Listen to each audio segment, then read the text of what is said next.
Hey guys, and welcome back. My name is Tatiana. When I last left you, I had just arrived into World and got my van fixed. Now that my van was fixed, it was time for me to grab a COVID test, and within 24 hours, I was to cross over the border back into Canada and make my way home. So of course, I made the most of my last 24 hours.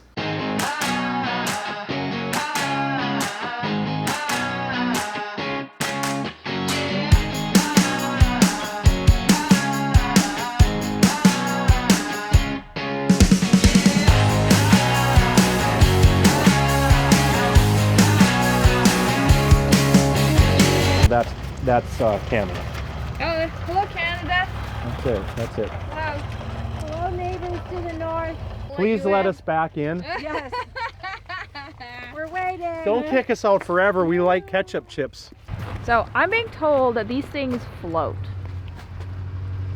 Did I hear that correctly? Yeah. They float. They all have either airbags or those are waterproof, so they will submerge. And that one has airbags in the front bumper and the back bumper with gas. So if they were to go in the water, they pull the chain and it kicks releases out the airbags. So the fishing season ends pretty soon. Yeah. So then they have to pull all the fish houses off, and then they won't be driving the vans because if they can't haul people out, it's not economical. Yeah. They're not making So money. it's a specific date no matter what type thing, or? Yeah, but international waters last longer. You can still go out and fish, but you just can't leave your fish houses out overnight. There. But so it's not, okay. So the resort can't have anybody sleeping on the ice, and they have to bring the fish houses into shore. So then it just sort of like ends there, unless you have your own little thing. So to steer these things, they only steer because they have a certain amount of pressure on the skis, so you can steer. But if you're moving forward, the skis are not really touching the ground, so you have to let off on the gas in order to steer. So steering one of these, if you don't have enough snow, is a pain in the ass. Because you got to back up and put pressure on the skis and to turn, and then you have to go forward and then let off and then to steer. But then at the end of the season, they Oh my god! I would help you, but that's good content, so I can't.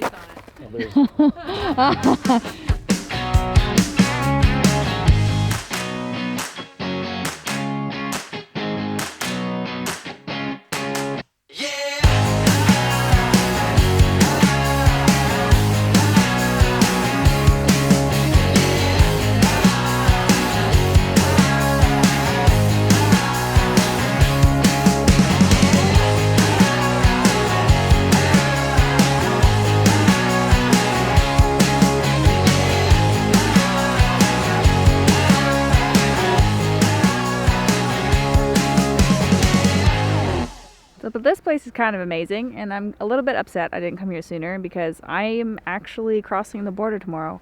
Got my COVID test and it's time for me to go back to Canada, but I should have come out here sooner. Like this place, I tell you, this piece of property right here on the lake is owned by a family, and they have like a bunch of like rental houses and a lodge and a restaurant, and what they do is they have ice houses that they put out on the lake for fishermen to then rent and go out and fish, and you can stay overnight and in these like little hut things. They almost like mini RV trailers, but just a little bit different. It's actually just really, really, really beautiful. And the season's almost over.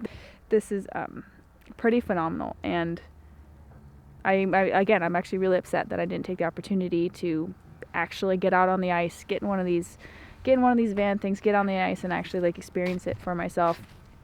But you know, I'll put it on the list, and if you have the opportunity to do it because this looks epic. I came from the mud, there's dirt on my hands, strong like a tree, there's roots where I stand. Oh, I've been running from the law.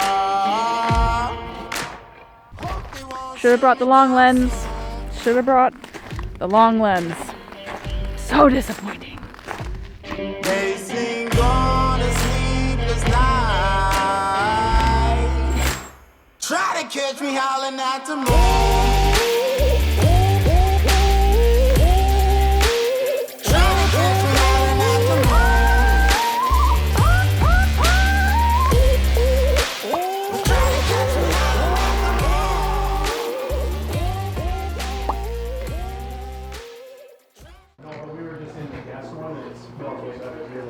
Oh, yeah, it smells way better. Yeah. This is Tatiana. Hello, Hi. This is John John and Brett. and Brett. Minnesota, Yeah. in order to travel, you gotta leave all the skin on it, and you gotta leave the backbone attached because right there, you see the spots? Okay. Is that how you differentiate This between one right fish? here. That's a walleye. See, there you go. Mm-hmm. And see this one here, white tip on the tail? See the white tip? Yeah. Well, there's Right there? Yeah. nothing. And this one here. There's nothing there. Oh, okay. So you no gotta leave tip. the dorsal attached with the spots and no white tip.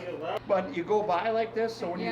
you get home, and so when you get home and you go to eat this fish, all you do is I go by and then I come back. So all you do is just grab it with your thumb, rip the skin tag off, and don't So fry you that. said that it was for transport. It Yep. had to be like that. What is it? Legal reasons? So Yep. you're not like. So that way when the DNR say If they you have stop a limit you- of how many fish you can have and what kind of fish. What Yep. kind of fish you can have. See, there Yeah. you go. Okay, Yeah, they good, stop good. you on the way home. They can identify what your fish are. So that's why this-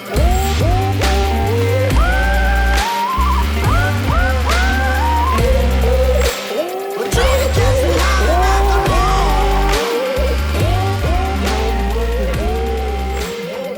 Mail in school. This one's a 1974. Wow.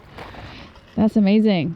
Yeah, so back in the day, these things used to carry children and mail to and from school. And now, of course, they're just used for, you know, carrying tourists out onto the lake here to go ice fishing, but really neat.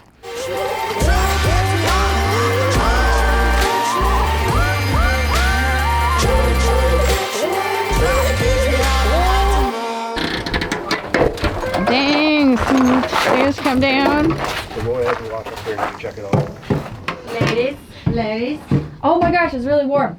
That is pretty dope. Now, I may not have gone to actually ice fish myself, but at least I was able to ride in one of the ice fishing vehicles. Had I done better research, I would have got my COVID test later, because the day I was leaving, there's a yearly event in World that happens called the Yeti Fest. Now, the Yeti Fest is like a multitude of like different activities that happen throughout the day. There's a polar plunge, they have snowshoeing on the lake, there's a 5K run, and a ton of activities for the kids to do. Unfortunately, I had to leave before the event started. I'm just gonna have to come back to World and experience this. Another item in World that I hadn't gotten to do yet was check out the shed. Now, the shed is owned by the mayor of the town, and basically it's just his giant collection of classic cars. And I mean, this warehouse just goes and goes and goes. I mean, Ronald Reagan's car was there, so I thought that was super fascinating. I'm like not into classic cars much, but could appreciate just how magnificent that collection was. And the last item on the docket before having to hop in the van and drive home was snowmobiling races. Yes, snowmobiling races.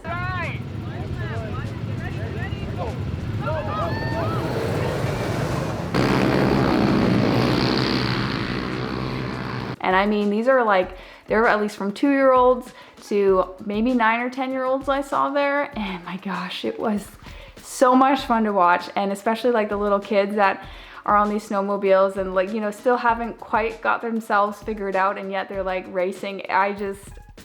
My soul lit up. I thought it was the cutest thing ever. I couldn't stay for the whole time, obviously, because I had to get in my van and leave.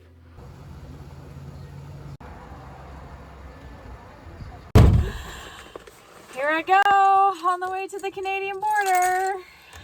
I am so lucky that World is literally like 4 minutes away from the Canadian border, so I was able to just get some gas and pop in. Wish I had more time, but alas, here we are.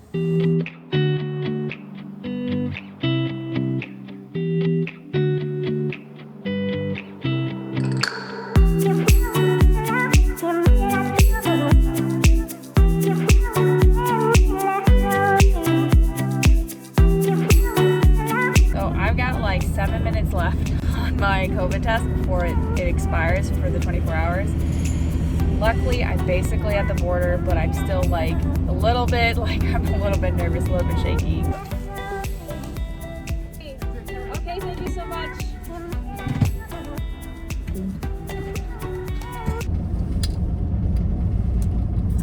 wonder if it's gonna be a reoccurring thing that I'm just gonna cry every time I cross the border. I don't know why I'm crying. I don't know why I'm crying. I ended up making it, and yeah, I cried. I don't know why I cried. I guess maybe I think the border sort of meant like something good was ending and something beautiful was beginning, and so I think just all the emotions got crisscrossed and I became a mess. But you know what? It was just a small sniffle, and I continued driving.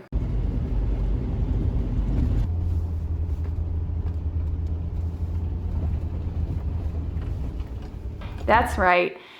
I drove to the Angle. Now, the Angle is a small portion of the US that is not attached to the continental US. It's kind of like this little offshoot that's on the lake. It's like a Point Roberts sort of situation. Okay. So, I drive to the Angle. It's only like an hour from the Canadian border to the Angle. Once you get there, there actually isn't a border crossing. You have to report in via these like little telephone booths. I'm currently at the Northwest Angle Island. It's a little offshoot of Minnesota, and it is accessible via either boat or snowmobiling in the winter across the lake. However, I didn't get to do it this trip, so once I crossed over the border into Canada, I then drove up and then crossed over the border into here, the Angle. This place is so small, there actually is no border crossing, so you have to report in and report out by telephone. So there's 3 different places around the island that you can go and report. The first being this place. I'm gonna give it a go, and if it doesn't work, there's another place in town that I can report to. Oh my gosh, it's slushy. It's closed, so we're gonna just go into town and report. Second time's a charm, right? Also, my van's making another noise. It used to be a phone that you pressed a button and called in to a border agent, but now it's just an iPad and you fill out the form. So I immediately went and signed in with customs, and then I was waiting to do a video call. It said on the screen, it was like, waiting for a border customs officer to start video call. And so I was waiting and waiting and waiting and waiting and waiting, and it was like getting really, really hot in that little box thing. And I saw some snowmobilers come in from the lake, and I took that opportunity to go out there so that they could capture a photo of me. I'm just gonna pause right here, my story right here. That's right, I drove from the most south, Key West, to the most north of the US, continental US, not including Alaska, obviously. I feel pretty proud, and it didn't really occur to me later that I had also done that in New Zealand. I have driven to the most northern tip of New Zealand to most southern tip of New Zealand. And I'm like, oh, well, I feel like I've started something here, you know? We'll see. Anyway, so I got my photo and I went back to the booth.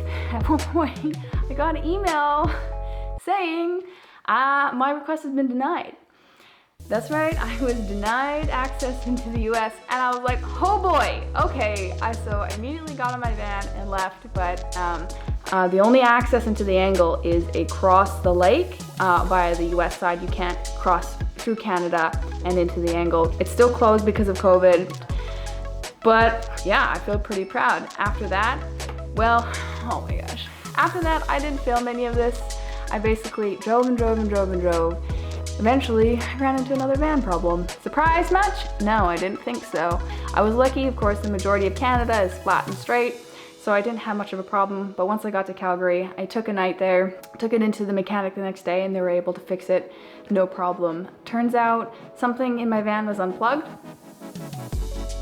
I don't know. The next day, I booked it home. I got home, cuddled my dog, and here we are today. Now, I've got a couple weeks before I start work. I hope to shoot a few more videos. Stuff I've learned. There will also be a van tour video, so stay tuned for that. Do still plan on going to Mongolia, but I have a feeling I'm probably not going to be looking at those plans for at least another year. So, you know, stay tuned for all the Canadian adventures, because that's what you're going to get this summer. There's a lot of Canadian adventures. Thank you guys so much for being so supportive, and, you know, I'll see you next week. Bye. Here, and we got good clouds tonight. Can you talk to the microphone? Hi. Good clouds coming tonight. Okay, good. Yeah, it's gonna be a good sunset. Bella, I can't have you barking in my video, alright? You can't. can't have it. It's not allowed. Okay?